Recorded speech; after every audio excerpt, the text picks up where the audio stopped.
Hello, ladies and gentlemen, and welcome to this. This is your weekly KocoSports Lucha Underground review. I'm your host, LK. I'm joined by my partner in crime, Sammy. How you doing tonight, Sammy? Doing good. I'm finally back from the dead, and I've been gone for like a week and a half, so it feels good to finally be back. Dude, I literally just clicked the button, and I fucking forgot. Boom, boom. Oh, shit. Oh, fuck me. Fuck boom. Dude, yeah, welcome to your Lucha Underground review. It's LK and Sammy. You'll figure it out. He'll be like, oh, you did it without me. This is payback for him doing it without me last week. Payback's a bit. But is it ever true to give the show a win? Do you give the show a loss or a tie? Me, personally, I'd give the show a weak win - strong tie. What do you give it? I'm going to give it a win. I really, really liked it. Yeah, that's fair enough. I did think it was a good show. It was just I didn't enjoy the opener. I thought the opener really stunk. It really, really did. What was the Ivelisse and Mariposa? Yeah. Yeah, I wasn't a huge fan of that match. And you know how you feel about Sexy Star? That's kind of how I feel about Ivelisse. I've never been terribly impressed with her.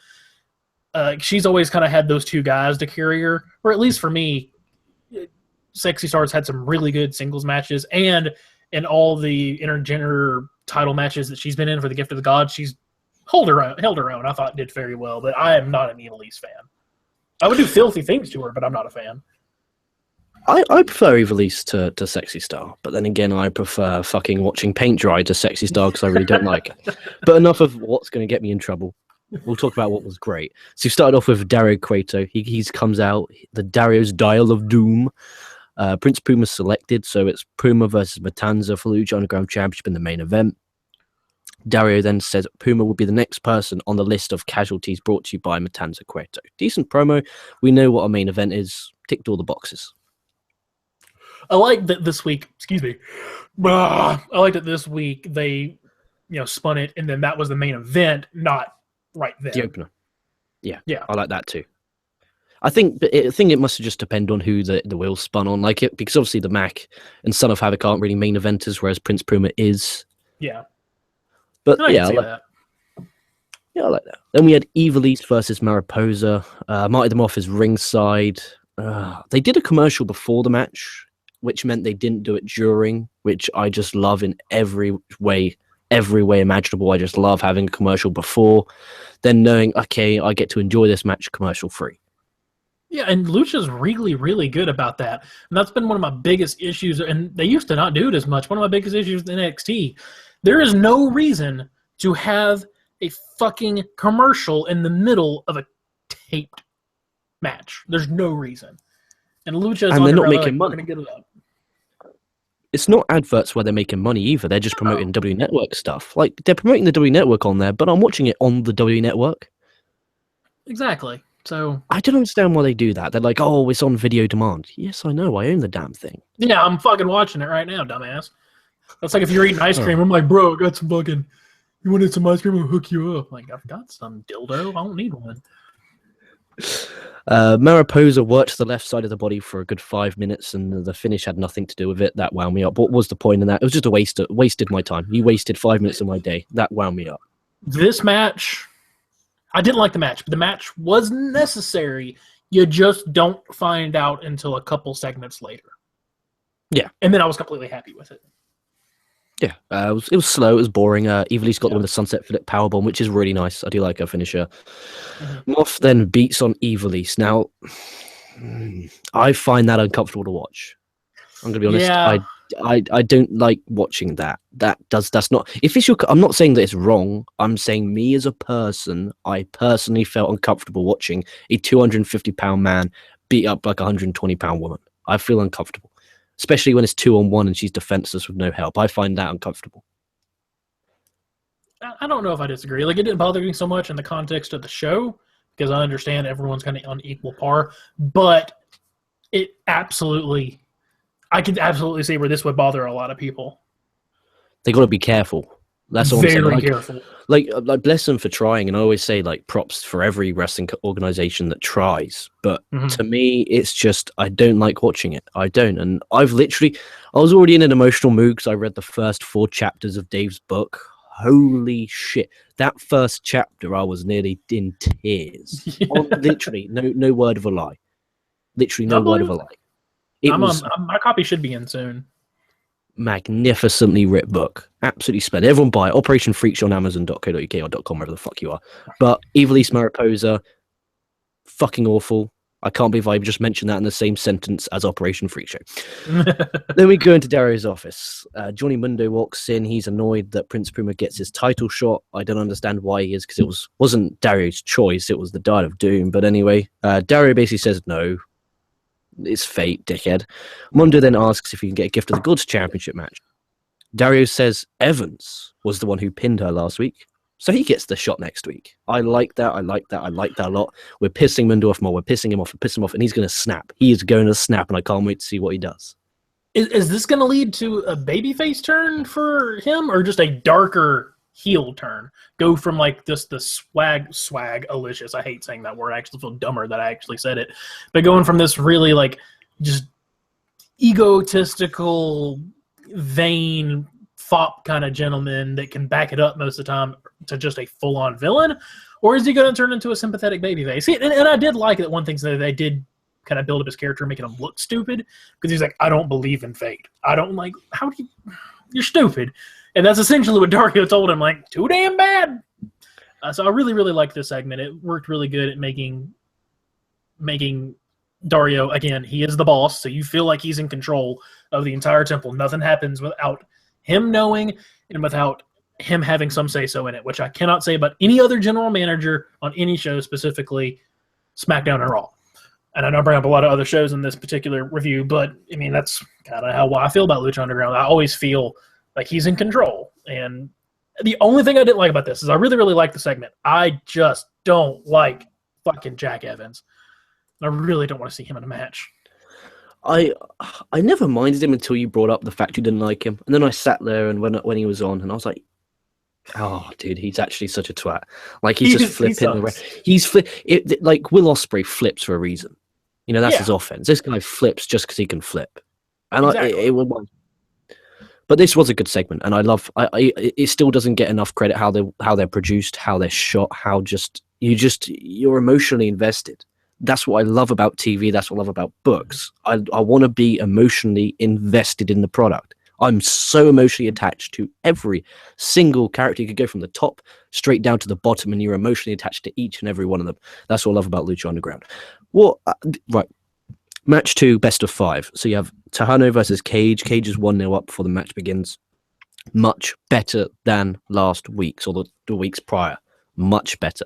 Maybe I think the reason why is because we now know there's a reason to care. Like, we generally know, okay, this is match 2 in the best of 5, whereas before they were just wrestling for the sake of wrestling because Dario announced it after the match. But as a match, it felt like Tejano actually wanted to put on a good match, and I generally enjoyed the match a lot more. I liked it a lot. And again, the commentary team for Lucha Underground does not get enough credit at all. They are so good at not only making you get more invested, but making it feel like it's a real fight. And I did that today. Like, they kind of brought up how maybe this last match, Tejano didn't have it all in the tank. And this match, he clearly had it in the tank. And he just, didn't quite have as much as Cage did, and that's the only reason Cage won. And plus, I really, really like both of these guys. I love Cage. I think he's actually doing really good as a babyface right now in this show, which is funny because in Mexico and AAA, he is a dickhead of a heel. I mean, just a grade A, top-notch, top-card heel dickhead. And Tejano's, he's a blue-collar brawler. He's your every kind of... And I love cowboy gimmicks. I'm a sucker for cowboy gimmicks. So I'm with you. I really, really enjoyed this match. Me too. I was going to talk on Cage. Here's a good question. Okay. What this is all due respect to Lucha Underground. I don't want to insult Lucha Underground or their fans or anyone. Why isn't Cage in WWE? That is the question of the night. Why is not Cage WWE? Such a good question. And somebody asked me a while back, if you could have anybody from Lucha Underground go to WWE and anyone from WWE go to Lucha Underground, who would you pick? First choice, Bray Wyatt needs to be on Lucha Underground 3 days ago. He would do so much better there. His character would feel more real because the show feels less real. I know that's a really funny thing to say, and everyone expected me to say Pentagon Jr. because I'm such a huge Pentagon Jr. fan. Cage is the person WWE needs to pick up. He's like a Ryback, but good, and can talk, and is a good heel. and he has a better moveset than people half his size, it doesn't make sense that they haven't tried to get him yet. He must have gone for some tryout, and there must be a reason why he's not there. Maybe he's on the old roids. That might be a reason. That's like true. Don't obviously don't want to spread rumors or dirt, but maybe that might be a reason. And well, he did an AMA a while back, and he very clearly stated that one of the biggest things he wants to go for is go to Japan. He really wants to go to Japan and perfect his craft, which is one of the reasons that I really respect him. Me and Dave Koco talked about this like almost a year ago about how we're kind of muscleist. If you're typically just a big roided up guy, I don't have any faith in you. But he can work, and he wants to get better. So maybe he turned WWE down. Maybe they did offer him, and he was like, nope, not right now. Maybe in the future. I want to see what he can do. Like, as just come in as a bodyguard and then snap. Like, generally, there's nothing that man can't do. He could be a big baby face. He could be a big heel. He can cut a good promo. He has character. He can wrestle. More importantly, what can he do? What can't he do? And one match I want to see. This is my dream match for Cage. I would love to see Cage versus Cesaro. That would be awesome. Dude, that'd be awesome. That'd be very good. Let's fantasy real quick before we go on. I just have this question for you. Let's say WWE does pick up Cage. He is going to come in. Who is the first person you have him feud with, and why? Cena. Just straight off the bat, every person who comes in, if they're on SmackDown, should be feuding with Cena. There's no excuse why not. I mean, he can even do it because Cena's stupid fucking gimmick so long ago was the prototype. And then you could make some cheesy fucking gimmick, not gimmick, but some cheesy fucking promo and have him come out like, you're the prototype, I'm the finished fucking product, and I'm the machine. No. It would be the other way around. It would be Cena would be the underdog. Cena would be the every fucking story against a big man. Cena's the underdog. Yeah, it was like against Kevin Owens. Cena was the underdog. Like, could Cena beat the NXT champion? Wait, NXT is our developmental territory. I think what they think in their minds, but it doesn't work. But the match was okay. I mean, I loved it when Cage went for the discus clothesline. Hannah hit the super kick, and the deadlift superplex from Cage was nice. Cage got the win with the F5. 2-0 up. I'll be very shocked if he wins 3-0. I think that'd be a bit of an insult towards Tahano. I think they, want to look after and protect Tahano as much as possible. I think if Cage wins 3-0 right now, or next week, or whenever the fucking time takes place, Tahano's credibility is now gone. It's gone. Yeah, and they're going to want to protect Tahano because he is one of the biggest reasons you have a lot of your Spanish-speaking audience watching. Because again, and I didn't realize this until I did some research and watching till back. We don't understand how popular he is in Mexico. It is outrageous how big of a deal he is with his fucking blue-collar brawler cowboy gimmick. I think he's the longest reigning AAA champion, if I'm not mistaken. Don't quote me on that, but I'm fairly certain. But they're going to want to protect him. They don't use him as much as they should in that regard, but it could be because he's too busy in Mexico. But he is huge. Also, he's not from Mexico, if I'm not mistaken. I think he's from California. Oh, wow. A Californian pretending to be from Mexico and pretending to be a Texan. Yeah. That's fucking brilliant, isn't it? That's brilliant. He's definitely Spanish. I know that, and he can speak Spanish, but I want to say he's Californian. Strange, but definitely better than the first match. Yeah. And the things, if this was WWE, I'd be like, oh my god, they're going to have Cage win 3-0, what's going to happen? But because it's Lucha Underground, I just have faith that I have faith, and that's one of the biggest compliments you could give them. You just have faith that they're not going to fuck it up. Absolutely. We're now in the locker room. Sami Callihan then talks to Ivelisse. He's now called Jeremiah in Lucha Underground. And basically the story that was being told here was that basically she wants her relationship with Jeremiah kept out of the temple because the last one in the temple with Son of Havoc failed. So she wants basically Jeremiah to fuck off. Jeremiah then says, wait, you want me to go? Starts drinking an alcoholic beverage. And then she's like, oh, I'll drive then. I thought that was really funny. I just thought that was very funny. It was really good. I thought the segment in general was really, really good. And I don't know about you. I had no idea Sami Callihan was going to be in Lucha Underground. No idea. So I was really excited to see him because fucking NXT botched him super hard. Oh, dude. They always get that one person who gets mixed in the shuffle. It was Sami Callihan. Then it was Andrade Almas. But I think they've saved Almas. I think they're starting to save him with that heel turn last night. I actually thoroughly enjoyed that heel turn. Me too. Also, I thoroughly enjoyed was the main event for the Lucha Underground title, Prince Puma versus Matanza. I loved how Puma started off straight off with a bicycle kick. Matanza then says, bounced off the ropes, just hits him with a clothesline, turning him inside out. Like, straight off the bat, no locking up, nothing. It's a fight. I really did like that. Puma hit a shooting star off the apron to the floor. And also, I like how the commentators brought up that even though they were outside, the referee wasn't counting them out because the referee has leniency towards the world title match. And I like that a lot. It makes the title match feel important, and it kind of, you don't think, wait, why is there no count out? Oh, okay, makes sense now because the commentators just told me that ref gives leniency. Puma, though, the whole match just bumped and bumped and bumped. His bump card must be tallying up to the fact now he's in debt. Really is insane. He hits this was the smartest, most sickest entrance I've ever seen in my life. Puma 630, and once he hits it, he lands on his feet, and then Mil Muertes just comes in, and the way the camera was shot, you literally just see him run in the ring and spear his ass. Absolutely awesome. Brilliant. And then Marty Elias is like, hey, we're going to ring the bell. Dario's on the outside saying, no, this is fucking no DQ. You do what I tell you. Again, he's the boss, and everyone, even the referee, is a fucking worker for him. He doesn't. Mil Muertes hits the flatliner. Matanza hits the Wrath of the Gods to get the win. Superb. Each and every single time we see these title matches, it's closer and closer and closer. He looks beatable. He looks vulnerable. This season so far, in 5 episodes, Matanza looks very vulnerable. And I like that. I really do like that. Oh, I do too, because he's still scary. Like, you still don't want to get in the ring with him because you know you're going to have to not only bring your A game, but something a little bit more to finally be able to beat him.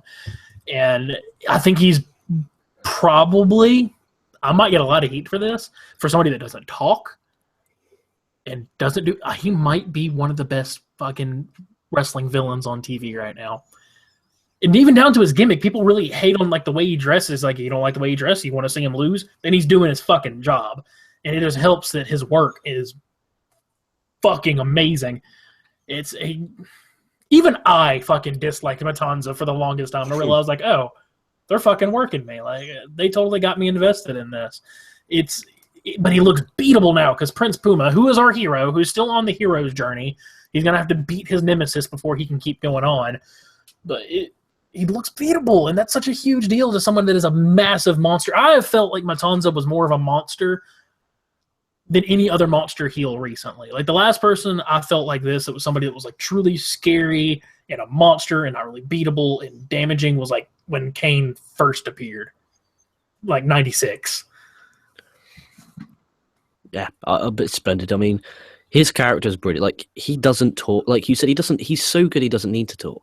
He's got Dario with him. And he's a star of the show. Like, the show evolves around Dario. Like, this could just be called Dario's Lucha Underground, and you wouldn't complain about it. But star rating wise, for a good match, I like to give a star rating. I'm going to give this 3.5. Fully recommend you'd actually watch the whole match. Really good match. The pacing was just non-stop. Prince Puma's bump card here is just, he needs to chill out a little bit.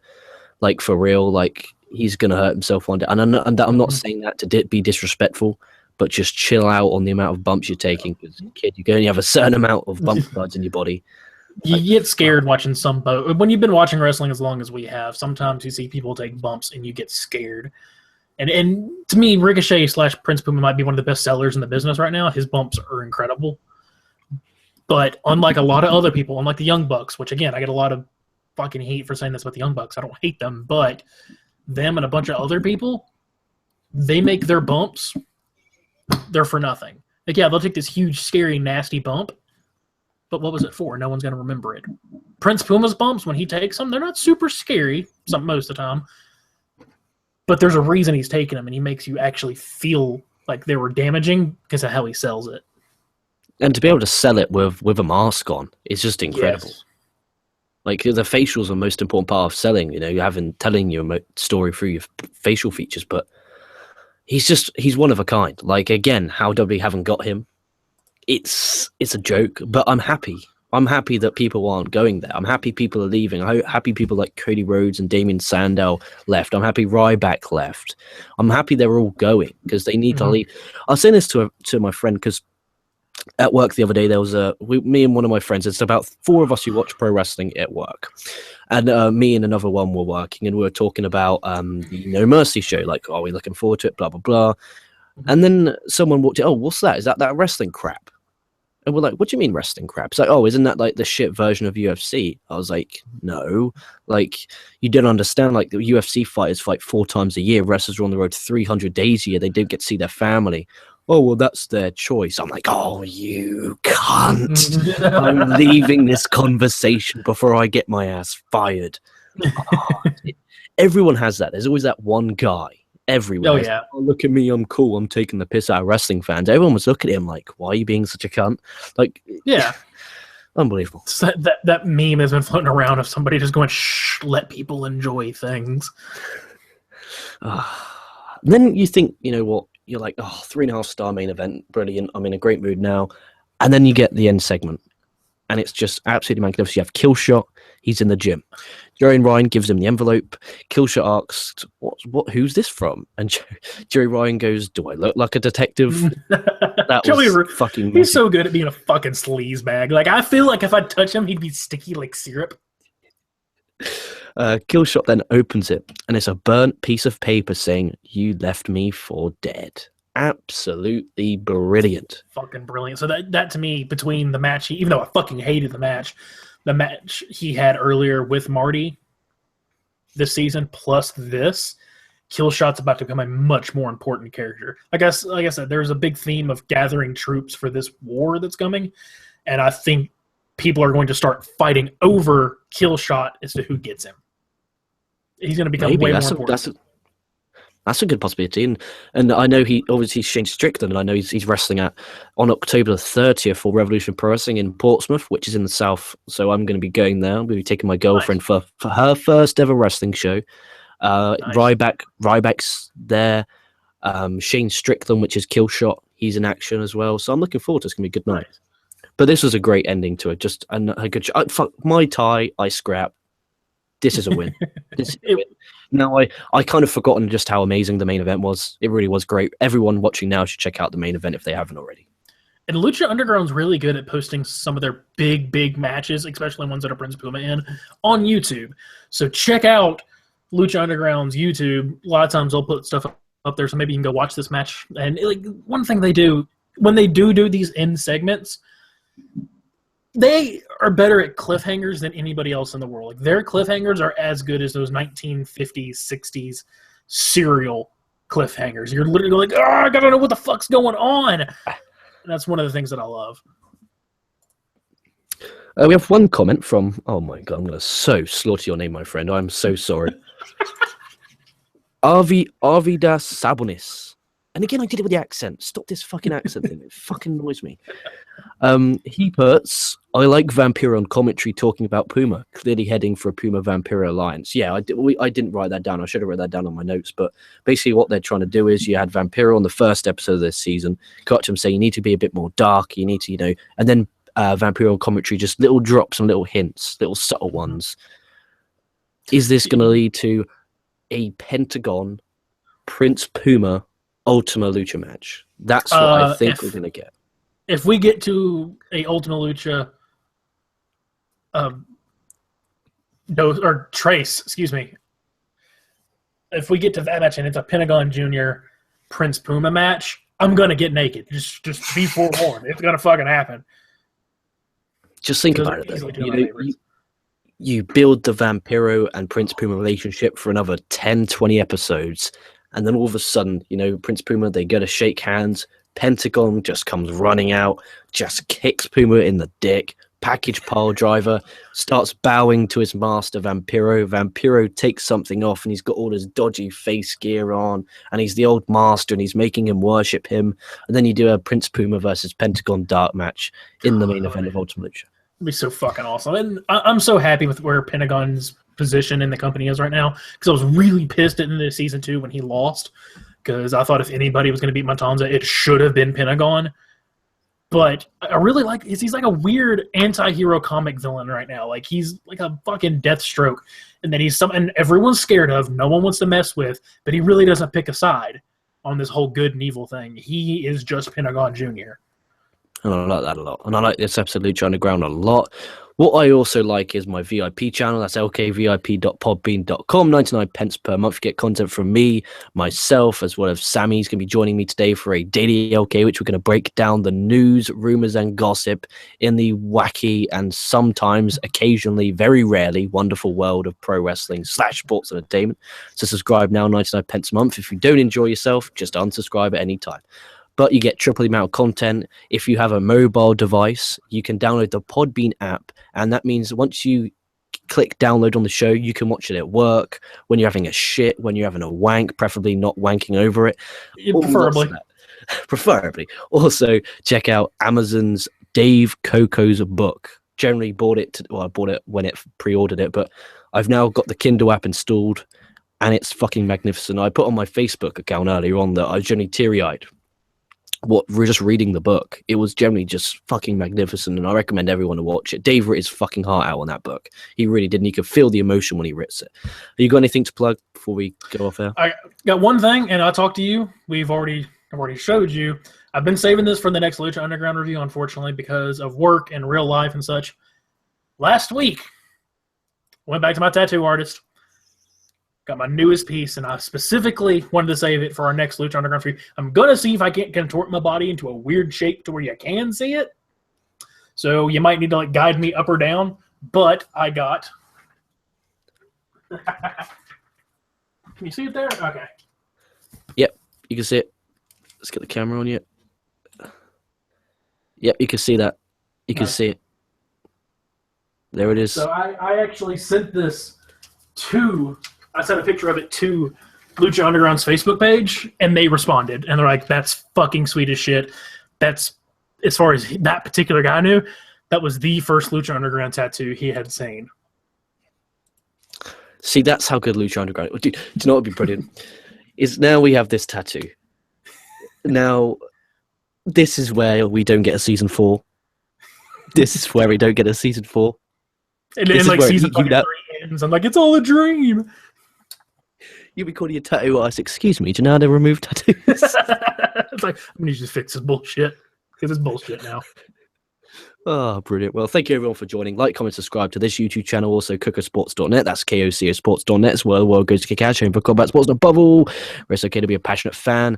From me, from Sammy, we're about to go record a VIP show, so head on over there right now. Stay safe, stay well, and be damn sure catching your asses down the line. And fuck clowns.